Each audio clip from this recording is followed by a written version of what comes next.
નમસ્કાર દોસ્તો, આપનું ફરી હાર્દિક સ્વાગત છે. ઘણા લોકોનો પ્રશ્ન આવે છે કે ડેટ સેટ કર્યા પછી નો ડેટ આવે છે. જોઈએ આપણે અહીંયા પહેલાં તારીખ નાખીશું આપણે 01-04-2025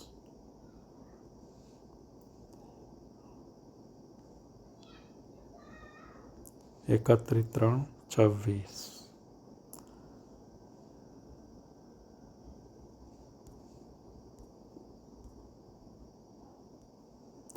અહીંયા ડેટ નાખી દીધી 1/4/25. અહીંયા 31/3/26. હવે કરીશું એપ્લાય. બરાબર છે.